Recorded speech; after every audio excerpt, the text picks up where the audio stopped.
Hello, and welcome to That Girl Magic, the podcast where we explore the transformative power of wellness, self improvement, and magic. I am your host, Karina Franco, and I'm thrilled to embark on this journey of discovery with you. Hey, I am weirdly excited to talk about this. This type of topic makes me a little bit giddy because we're talking about realistic goal setting. My people, with the new year turning around, we all know that we have a lot of unrealistic expectations on what we want to do. So, before you feel pressured to do all kinds of big life changes, all kinds of resolutions, let's talk about goals are flexible, realistic, and grounded. Shall we? So, we know that there's pitfalls on the traditional resolutions. The workout every day, the no sugar for a year. God, no. No. That is just unrealistic.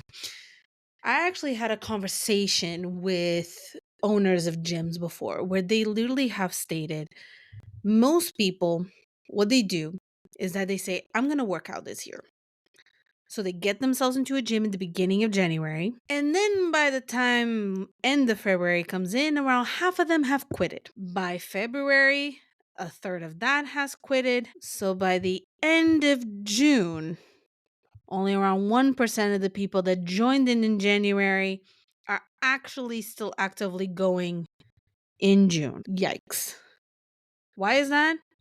We set an expectation that is way too high for what we can and cannot do. We don't see the issues in the plan because we are so motivated. Like those parties are wonderful. I love a good New Year's party because it makes you hyped, it makes you drunk. For those that drink, and people are just living this wonderful energetics of the new year. They're excited, and that's fair, but it's just not realistic. It's extreme and it just doesn't work for everyone. So, first of all, you need to look at your values. You need to look at what brings you joy, what brings you fulfillment, what do you want to nurture more in your life, what do you want to do more in your life. And the reality here is that a lot of people have this idea of what should and shouldn't be. So if you focus on what aligns with you, your life, your lifestyle, what you do and what you don't do, believe me, you're going to get closer to what you actually want. So you could go for goals like I want to prioritize family time. I want to commit to creative hobbies. That allows you to still have flexibility on what you want to do. It still allows you to make you feel good and kind to yourself for yourself. And also, micro goals. Make your goals smaller. Not easy, smaller. Drink an extra glass of water a day instead of saying that I'm going to be perfectly and wonderfully hydrated. An extra glass a day. Or let me drink a glass of water every morning. That's an achievable thing. Exercise twice a week instead of every day. Read 10 minutes before bed. Instead, I'm going to finish a book every week. Create small achievements because every small achievement is a win. It's a progress. I can tell you myself.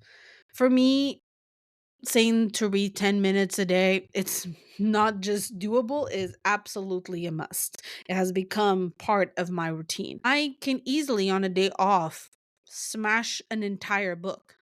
But that's just because I love to read. If you're someone that doesn't love to read, the idea of reading a book a week, it's daunting. But if I tell you to go ahead and time it for 10 minutes, that doesn't seem so bad now, does it? And if I tell you, oh, you need to drink 3 liters every day, that's not doable now, does it? But now, if I tell you to make sure that every single time you wake up, you have a glass of water that you chug every morning, now that's more doable because you can remember to drink water in the morning. You can remember to put a glass out right in front of your face in the morning that you can just chug. That's more doable. That's better and more achievable. And then if you do achieve it, You take a step up, you take the next step, you build further into it. And the main thing here is letting go of the perfectionism, letting go of I need to be perfect. If you're sick and you miss the gym session that you really want to go ahead and build into your goals, it's fine. It's fine to not feel good. It's fine to go through moments where you need to adjust. It's perfectly fine, and there's nothing wrong with it. Everything is a journey, not a race. Keep that in mind. And also, there's a couple of themes or groups of intentions that you can do instead of resolutions. So, for example, doing themes like having more balance in life. So, aiming for maybe work life balance, balance on relationships, on self care, of taking care of yourself, maybe self love, prioritizing kindness and compassion and loving yourself, taking yourself out on a date, for example. Like, this is such a good trend, actually, the solo date, taking yourself out on a date. It's a really good idea for you to like do it from time to time.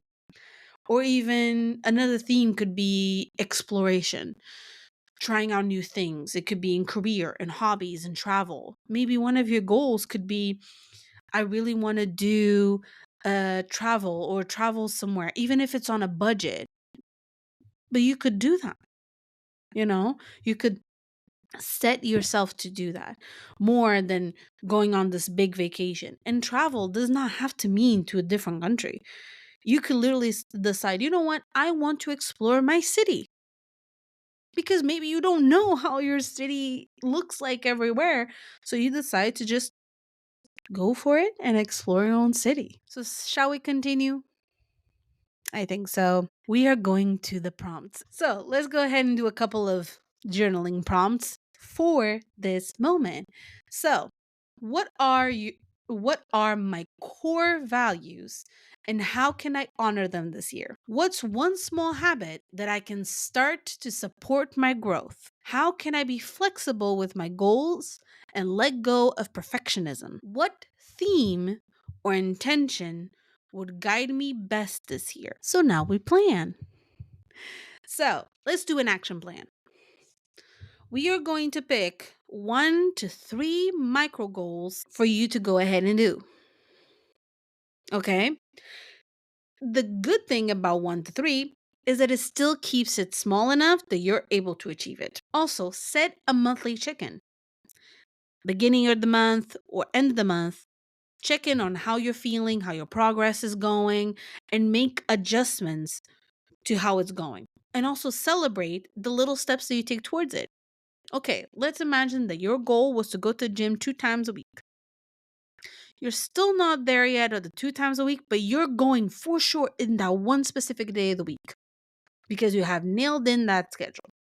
Celebrate the fact that you are going 1 time a week and then analyze the best way to try to incorporate that second day that you really want to add. Also, to close it all up, be gentle to yourself. This time of the year is really, really hard on everyone. We all have these expectations and ideas of how we set our goals, what goals we should do, how hard we should go, because we're seeing everyone else have all these crazy goals that they really want to do. We are not everyone. You are not the person besides you. You are yourself. And you have goals and dreams and achievements that you want to do. But some of them are a 12-month plan, others are a 2-year plan, and some are 5 and some are 10. The idea of micro goals and achievements and wishes is that we need to look at them depending on how feasible and the speed that we can go. And regardless of the speed that you take, what matters is taking the steps. What matters is taking another step more than what you did yesterday. And what matters is being kind, because everything is a journey, not a race. What matters is you taking that step and making it work for you than to make a step that doesn't feel good, that you know that it's not feasible and you end up falling out of it. So, if you like, you can share your goals on the comment section and I'll totally read it. And who knows? I might actually implement some ideas to myself if I find them really good. So have a good one and enjoy yourself. Don't forget to follow That Girl Magic to stay updated on new episodes. Let's unleash our inner magic and create the life of our dreams. I'll see you in the next episode.